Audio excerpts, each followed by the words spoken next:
خب برای اینکه طرحی که کشیدیم حجم بگیره ما شروع میکنیم به سایه زدن و هدفمون اینه که اینجا نشون بدیم چه قسمت‌هایی برجسته ترن و نور به اون قسمت‌ها تابیده و چه قسمت‌هایی فرو رفته ترن، عقب ترن و توی تاریکی قرار گرفتن. علاوه بر اون با نوع سایه‌ای که میزنیم و با مدلی که مدادمون رو روی سطح کاغذ حرکت میدیم جنس اون اشیایی که داریم میکشیم رو هم مشخص میکنیم. مثلا یک پارچه یا یک شیشه رو یه جور سایه میزنیم و چوب رو یه جور دیگه. حالا جلوتر که بریم نکته های ریزی که باعث میشه جنسیت اشیا با همدیگه متفاوت به نظر برسن رو بهتون میگم. سیبی که اینجا کشیدم چون خیلی کوچیک بود نتونستم با پهنای مداد سایه بزنم. از همون نوک مداد استفاده کردم ولی فشاری که روی نوک مداد میارم خیلی خیلی کمه و نوک مدادم هم اصلا تیز نیست که بخواد خطهای نازک و خشکی توی کارم بندازه. یه نوک خیلی ملایمی داره و سایه های خیلی لطیف و آرومی میزنم. و یادتون باشه که برجسته ترین قسمت رو سفید نگه دارین. این قسمت رو به روش کره سایه زدم، یعنی اون قسمت های دور و پایین سیب رو تیره کردم و هرچی به سمت برجستگی اومدم از شدت تیرگی کم کردم تا به سفیدی کاغذ رسیدم. من بر اساس چیزی که توی مدلم دیدم متوجه شدم که نور از قسمت بالا سمت چپ به اشیا تابیده و این قسمت هایی که سمت چپ قرار گرفتن باید روشن‌تر باشن و سمت راست هر جسم باید تو تیره ترین حالت خودش قرار بگیره. چون نور از بالا تابیده سایه دسته قابلمه زیرش قرار میگیره و این قسمت رو دارم تیره میکنم چون لبه قابلمه یه ذره برجسته است و زیر سطح خودش سایه خیلی ملایم و کوچیکی میندازه و من میتونم این قسمت رو یک خط تیره بندازم. داخل قابلمه معمولاً توی تاریکی قرار میگیره و سایه های اون قسمت رو پررنگ تر میزنیم. حالا برای مشخص کردن جنسیت قابلمه، برای اینکه نشون بدیم سطح صاف و صیقلی داره، باید جوری سایه بزنیم که سایه هامون حالت پفکی به خودش نگیره. باید سطحی که سایه میزنیم کاملا منسجم و خطوطی که کنار هم میذاریم نزدیک به هم باشن. برای اینکه به این مدل سایه دست پیدا کنیم باید شیب مدادمون رو به سمت نوک مایل کنیم. هرچی ما کمتر از پهنای مداد استفاده کنیم و شیب مداد به سمت نوک قرار بگیره منافذ کاغذ بهتر پر میشن و حفره های سفید کمتری داریم. از طرف دیگه برای اینکه سطح چرخش قابلمه رو نشون بدیم و اون حالت صاف و صیقلی بودن ظرف رو نشون بدیم بهتره که جهت سایه زدنمون و اون خطوط افقی که کنار همدیگه قرار گرفتن تا یه حد خیلی کمی مشخص باشن. مرز بین ظرف و سطحی که روش قرار گرفته رو یکم تیره می‌کنیم و از اونجایی که نور از سمت چپ تابیده یک کوچولو سایه ظرف رو متمایل به سمت راست اضافه می‌کنیم. اما خیلی سایه‌ش رو طولانی نمی‌کشیم چون نور از بالا تابیده. اگه نور از بغل تابیده بود سایه‌ای که روی میز تشکیل می‌شد خیلی طولانی تر از این بود.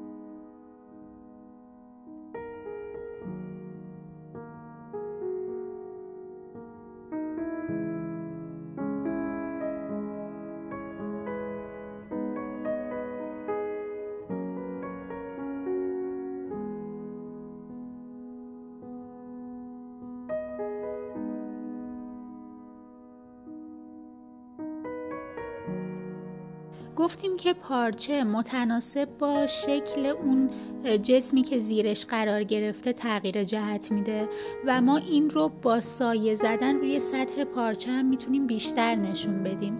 یعنی قسمت هایی که برجسته هستن و اون شیء زیری باعث شده که برجسته باشن رو میتونیم روشن نگه داریم و بقیه قسمت ها که توی فرو رفتگی رفتن رو تیره تر میکنیم. نکته بعدی درباره پارچه چین‌هایی هست که روی سطح خود پارچه ایجاد میشه. هر چین 2 قسمت ایجاد میکنه.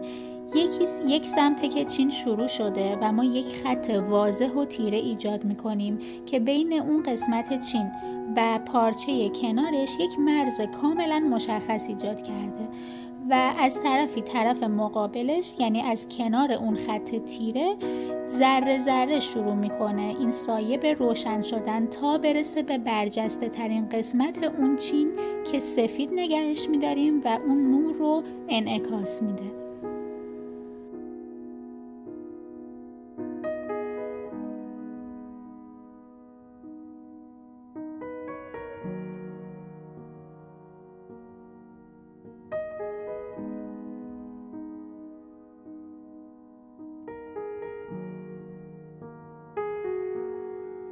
برای اینکه بهترین مطالب رو متوجه بشین، من شدیداً توصیه میکنم که عکس پارچه های مختلفی که چین خوردن رو از اینترنت بگیرین و با دقت تمرین کنین. حین تمرین شما بهتر متوجه نکات آموزشی که اینجا گفتم میشین.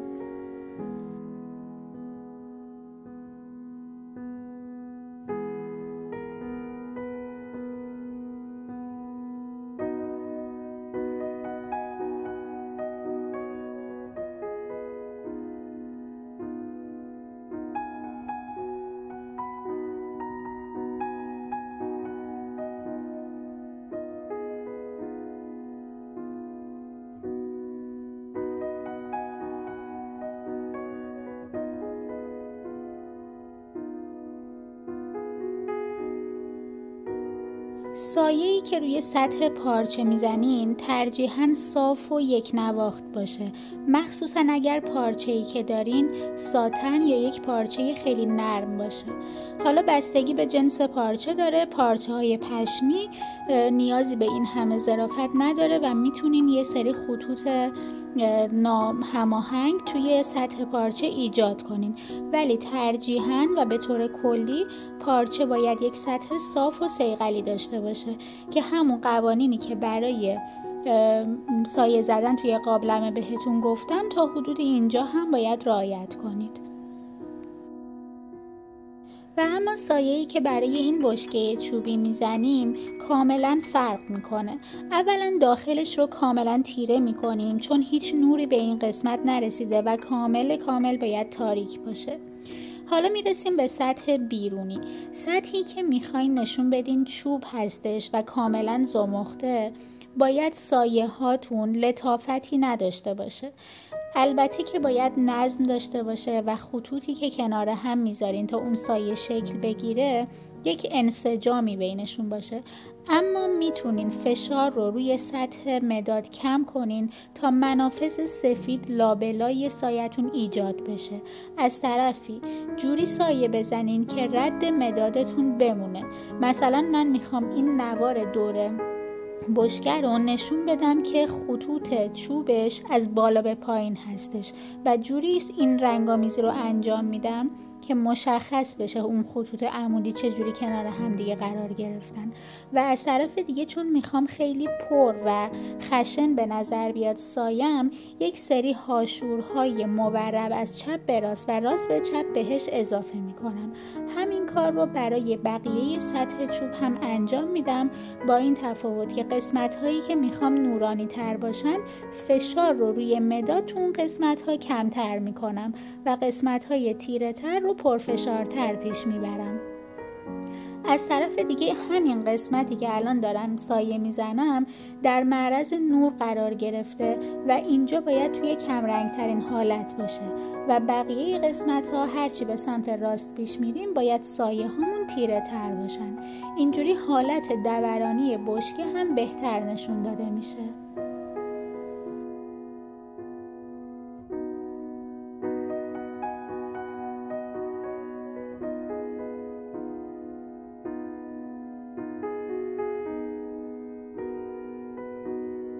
از طرفی مرز بین این نوارهایی که دور تا دور بشکه هستن رو کاملا تیره می کنم که نشون بدم اینها دو سطح کاملا مجزا هستن و مرز بینشون تو حالت فرو رفتگی قرار گرفته و سایه افتاده توی این قسمت.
سایه زدن اشیای شیشه‌ای خیلی دقت زیادی میخواد. شما باید سایه‌ای که میزنین کاملا ظریف و خطوطتون منسجم باشه. چه بخواین قسمت‌های تیره رو سایه بزنین، چه قسمت‌های روشن، باید لطافت توی سایه زدن رو حفظ کنین. مثلا این قسمتی که من قراره تیره کنم نباید پخش و پراکنده باشه. به صورت یک نوار تیره قسمت سمت راست شی هم قرار میگیره و کنارش خیلی سریع شروع میکنه به تغییر رنگ دادن و دیگه اون حالت پفکی و سطح خیلی طولانی که بخوایم تغییر رنگ بده رو نداره. این خیلی نکته مهمیه که اون سطحی که ما داریم رنگ میکنیم شیشه‌ای و صاف و صیقلی و سفت به نظر برسه. از طرف دیگه حواستون باشه که قسمت نور و سفیدی رو حتما نگه دارین، چون انعکاس نور اطراف توی جسم‌های شیشه‌ای خیلی بیشتر و بهتر خودش رو نشون میده.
از طرف دیگه شیشه خاصیتی داره که ما داخلش رو میتونیم ببینیم.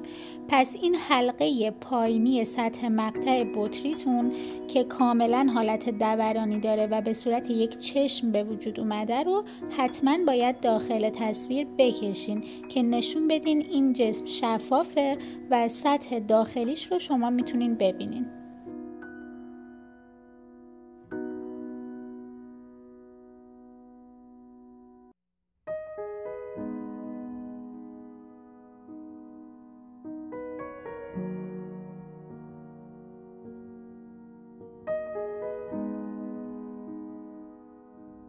سایه زدن این میز چون از جنس چوب هست خیلی شبیه به همون بشکه چوبی هستش، ولی به این نکته توجه کنین که وجهی که رو به نور قرار گرفته به طور کلی روشن‌تر از اون وجهیه که از نور دور مونده و توی سایه قرار گرفته. باقی نکات برمیگرده به همون آموزش اولیه مکعب. خوب به تغییر رنگ در قسمت‌های مختلف توجه کنین توی این آموزش، چون نشون داده میشه که جزئیات این میز و تغییر جهت وجه‌های مختلفش به چه صورت هستش و میتونین خیلی دقیق متوجه بشین که وقتی یک شیء مکعبی شکل یا مکعب مستطیل رو دارین میکشین وجه‌های مختلفش به چه شکلی کنار همدیگه قرار میگیرن و شیب قسمت‌های مختلف نسبت به خط افق و خط عمود به چه صورته. یه نکته دیگه ای هم که باید رعایت کنین توی این میز، چون لبه سطح بالایی میز یه ذره برجسته است و جلوتر از پایه ها قرار گرفته، روی پایه ها سایه ایجاد میکنه. پس مرز بین سطح روی و پایه ها رو یه ذره تیره تر میکنیم. بازم یادآوری میکنم که موقع سایه زدن یک سطح چوبی خطوط سایه‌تون باید کاملا مشخص باشه. حالا چه عمودی، چه افقی و چه مورب باشن، جهت کنار هم قرار گرفتن خطوط چوب باید مشخص باشه.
خب آموزش این طرح داره تموم میشه.